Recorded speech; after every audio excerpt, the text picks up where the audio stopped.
Est-ce que la guerre en Ukraine menace d'aggraver l'insécurité alimentaire en Afrique subsaharienne?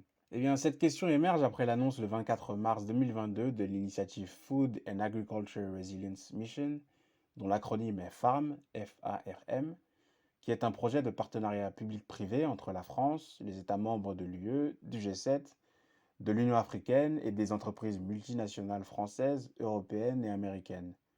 Et officiellement, le but de cette initiative est de promouvoir la sécurité alimentaire des pays les plus vulnérables aux effets de la guerre en Ukraine sur les prix de l'alimentation, sur les productions agricoles domestiques et sur l'accès et l'approvisionnement en céréales, et notamment en blé.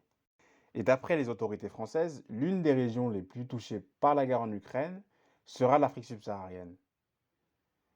Mais le problème est que si cette proposition a été acceptée dans l'espace politico-médiatique, la relation de causalité entre la guerre en Ukraine d'un côté et l'aggravation de l'insécurité alimentaire en Afrique subsaharienne de l'autre n'a pas été démontrée empiriquement. Et donc, avant de commencer l'analyse, il est important de comprendre qu'il est parfaitement légitime de douter de l'altruisme français en matière de sécurité alimentaire en Afrique subsaharienne. Pourquoi? Eh bien, tout simplement parce que la littérature a montré de manière abondante et pertinente comment, de l'ère coloniale à nos jours, la politique étrangère française, et en particulier en matière d'aide au développement et à la démocratisation, avait l'unique but de promouvoir les intérêts économiques, stratégiques, politiques et diplomatiques français et avait des effets particulièrement négatifs et de long terme sur les États visés. Et ces États visés étaient quasiment systématiquement des États riches en matières premières et des États ayant recours au franc CFA. Et donc la visite officielle d'Emmanuel Macron de juillet 2022 au Cameroun et au Bénin, deux États pourtant autoritaires, ainsi que le deux poids deux mesures face au coup d'État tchadien et malien, ou encore les relations bilatérales entretenues avec l'Arabie saoudite, dont la France est l'un des principaux fournisseurs d'armes, illustrent la continuité de cette politique étrangère centrée sur les intérêts. Il est donc légitime de mettre en doute les positions françaises et donc d'analyser les effets qu'auront la guerre en Ukraine et l'initiative FARM dans les États visés. Mais le but de cette vidéo sera uniquement d'analyser les effets qu'auront la guerre en Ukraine sur la sécurité alimentaire en Afrique subsaharienne. Cette question est l'un des aspects qui est traité dans mon dernier article, qui s'intitule Comment la France instrumentalise l'insécurité alimentaire en Afrique, le cas de l'initiative FARM, qui argumente que la France instrumentalise l'insécurité alimentaire en Afrique subsaharienne pour avancer les intérêts occidentaux dans le cadre de la guerre en Ukraine et du conflit opposant l'Occident à la Russie. Je vous ai mis un lien en commentaire. Revenons à l'analyse. Pour bien la démarrer, il est important de comprendre ce qu'est la sécurité alimentaire. La déclaration de Rome sur la sécurité alimentaire mondiale et le plan d'action du sommet mondial de l'alimentation ont été les premières à définir la notion de sécurité alimentaire. D'après le paragraphe premier du plan d'action du sommet mondial de l'alimentation, la sécurité alimentaire existe lorsque tous les êtres humains ont, à tout moment, un accès physique et économique à une nourriture suffisante, saine et nutritive, leur permettant de satisfaire leurs besoins énergétiques et leurs préférences alimentaires pour mener une vie saine et active. Pour analyser les effets qu'auront la guerre en Ukraine sur la sécurité alimentaire dans le monde et donc pour justifier la mise en place de l'initiative FARM, un groupe de travail académique a été mis en place le 8 avril 2022 à la demande de la cellule diplomatique de l'Élysée et de la Task Force interministérielle. Et ce groupe de travail a rédigé une note académique et dans celle-ci, il est argumenté que les blés russes et ukrainiens s'exporteraient principalement au Moyen-Orient et en Afrique, que 750 millions de personnes vivraient dans des États important entre 50 et 100% de leur blé d'Ukraine ou de Russie, et que parmi eux, la Somalie, le Bénin, le Soudan, la RDC, le Sénégal, la Tanzanie, le Rwanda, Madagascar ou encore le Congo-Brazzaville dépendent à plus de 60% de la Russie et de l'Ukraine pour leur approvisionnement en blé. Ils argumentent également qu'en tout, il y aurait 14 États d'Afrique subsaharienne qui seraient particulièrement vulnérables aux effets de la guerre en Ukraine. Et enfin, les chercheurs argumentent que trois principaux facteurs impacteront la sécurité alimentaire en Afrique. Et il s'agit des difficultés d'approvisionnement en blé, des difficultés d'approvisionnement en engrais azotés et l'inflation des prix de l'alimentation. Concernant les engrais azotés, il convient de rappeler que la Russie est le principal exportateur mondial de potasse, d'ammoniac et d'autres produits chimiques qui permettent la création d'éléments nutritifs azote N, qui sont des engrais chimiques. Est-ce que les arguments français sont valides? D'après les données apportées par l'Organisation des Nations Unies pour l'alimentation et l'agriculture, l'Afrique subsaharienne consommerait peu de blé, y compris les États qui dépendraient à plus de 50% des blés russes et ukrainiens. En 2019, la Russie avait exporté près de 32 millions de tonnes de blé à 96 États dans le monde. 32 de ces destinataires étaient subsahariens, avec 6 millions de tonnes. C'est environ 19% des exportations blé russes en termes de quantité cette année-là. Mais 6 des 32 États subsahariens représentaient plus de 61% des importations de blé russe de la région. Deux en particulier sortaient du lot, à savoir le Soudan et le Nigeria. Les autres États avaient des niveaux d'importation particulièrement négligeables ou relativement faibles. Toujours en 2019, l'Ukraine avait exporté environ 14 millions de tonnes de blé dans le monde à 51 États. 13 de ces États étaient subsahariens, mais ils ne représentaient que 5,3% des exportations de blé ukrainien en termes de quantité. Pour bien illustrer le fait que le blé soit marginalement consommé en Afrique subsaharienne, il est important d'inclure l'Afrique du Nord dans l'analyse. En effet, en 2020, 192,7 millions de tonnes de blé brut ont été importées dans le monde, et l'Afrique représentait environ 47 millions de tonnes, soit 24,4% des importations de blé mondial. Si l'on s'arrêtait là, on pourrait croire que l'Afrique, dans son ensemble, est un gros importateur de blé. Mais chaque région et chaque État a des habitudes de consommation et des niveaux d'importation différents. Il est donc important de les mentionner. En effet, 57% des importations de blé d'Afrique étaient à destination des États d'Afrique du Nord. Par exemple, en 2020, les niveaux d'importation de blé de l'Égypte étaient supérieurs à celles de l'Afrique de l'Est et de l'Afrique centrale réunies, avec environ 9 millions de tonnes. Il faut donc relativiser l'importance du blé dans les habitudes de consommation au sud du Sahara. Prenons maintenant les niveaux d'importation des États décrits par les autorités françaises comme dépendant à plus de 60% des blés russes et ukrainiens.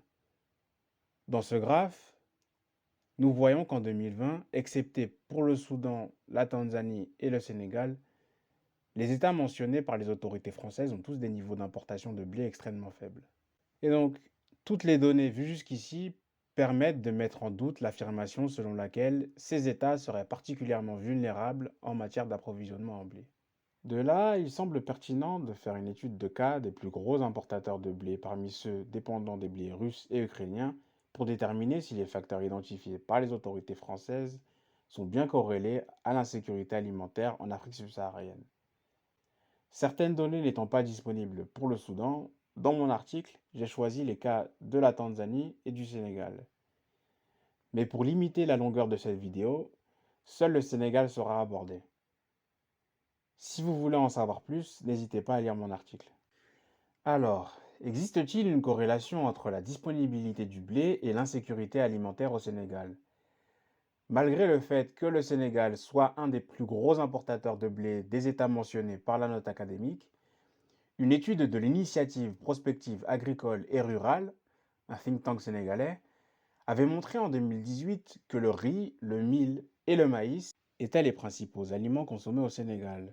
De plus, pour comprendre la place du blé dans les habitudes de consommation des Sénégalais, il est important de prendre en considération l'ensemble des niveaux d'importation et de production de chaque année.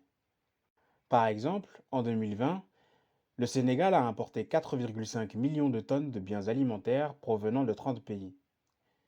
Si le blé représentait 17% des importations, le riz représentait 49,6% des importations. En termes de production, les principaux aliments cultivés étaient le riz, avec plus de 2 millions de tonnes, suivi par les arachides, les pastèques, le sucre de canne, le manioc et le mil. Le blé ne fait pas partie des productions agricoles sénégalaises. Et tous ces faits suggèrent une faible consommation de ce produit sur le territoire. Ainsi, s'il y a bien une dépendance sur les importations, c'est bien sur le riz et non le blé, puisque 50% des quantités de riz sont importées et l'autre moitié est produite localement. Et surtout, puisque le riz est de loin la principale céréale consommée au Sénégal. Maintenant, regardons s'il existe une corrélation entre la disponibilité du blé et l'insécurité alimentaire. Les données de l'Organisation des Nations Unies pour l'alimentation et l'agriculture montrent qu'en 2010, 36,7 kg par personne sur l'année étaient disponibles au Sénégal. Cette disponibilité a augmenté de manière soutenue si l'on tient compte de l'accroissement démographique sur la même période, pour atteindre presque 44 kg par personne sur l'année 2019. Si la disponibilité en blé était un facteur influent sur la sécurité alimentaire au Sénégal, une augmentation de la disponibilité aurait entraîné une baisse de l'insécurité et inversement. Regardons donc le nombre de personnes en situation d'insécurité alimentaire modérée ou grave de 2014 à 2021. On peut diviser cette période en deux. La première, de 2014 à 2016, et la seconde, de 2016 à 2021. Sur la première période, l'on constate une stagnation du nombre de personnes en situation d'insécurité alimentaire.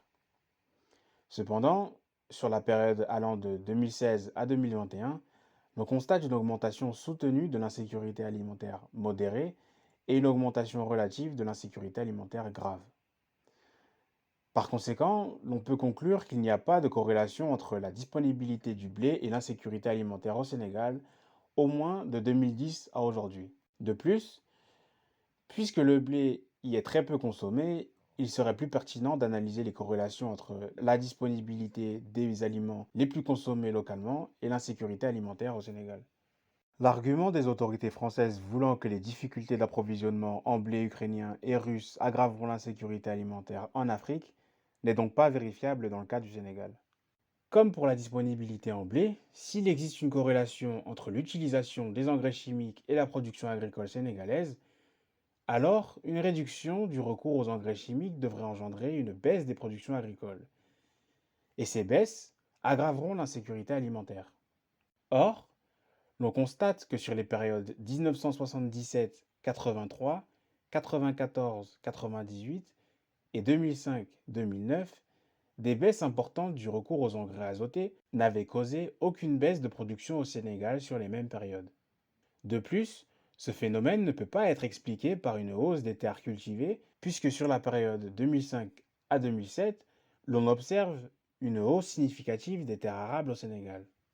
Ce phénomène s'explique par le fait que 80% des productions agricoles au sud du Sahara sont cultivées par des petites exploitations. Et ces exploitations ont très peu recours aux engrais chimiques. Pourquoi? Tout simplement puisque c'est trop cher pour eux. Et deuxièmement, puisque les semences produites localement nécessitent peu d'engrais chimiques et sont adaptées au sol.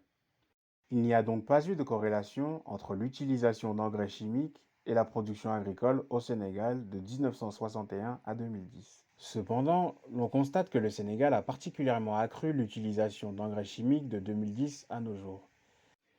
Cette hausse semble être associée à l'implantation des agrobusiness sur le territoire à partir de 2010. L'on pourrait donc constater une augmentation de l'importance des engrais chimiques dans les années à venir si cette tendance s'intensifie.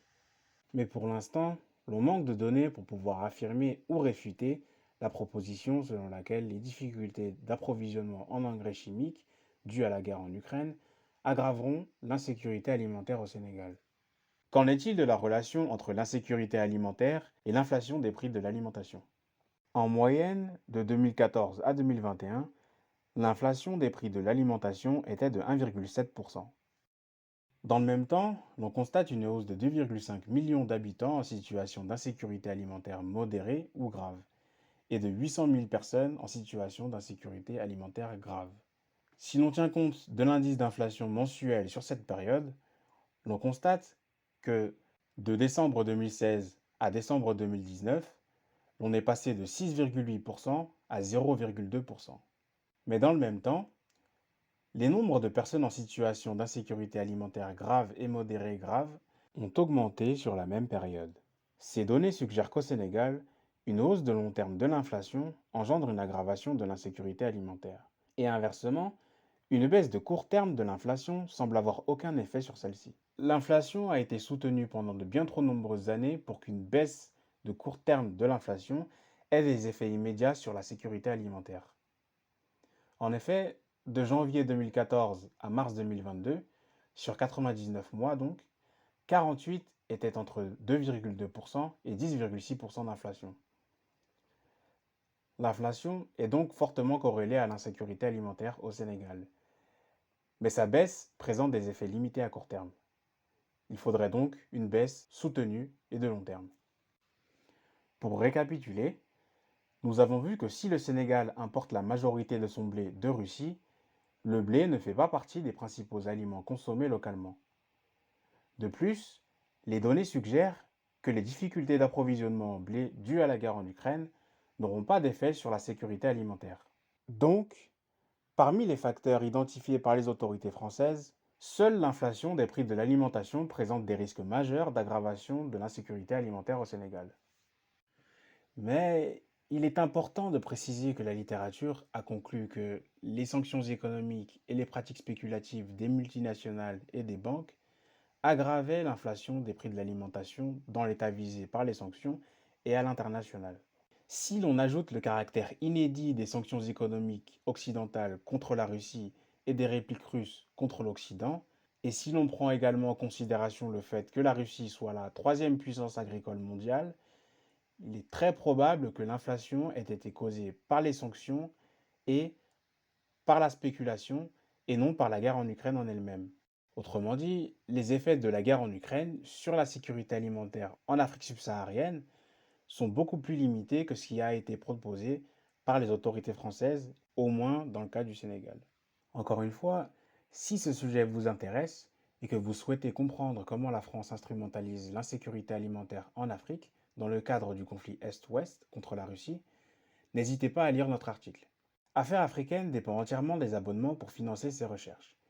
Si cette vidéo vous a plu et que vous souhaitez participer au financement de nos travaux, vous pouvez vous abonner à notre site. Vous aurez le choix entre des soutiens ponctuels, des abonnements mensuels et des abonnements annuels. Je vous ai mis un lien en description. Vous pouvez aussi vous abonner à notre chaîne YouTube, liker et partager cette vidéo. Merci à vous et à bientôt.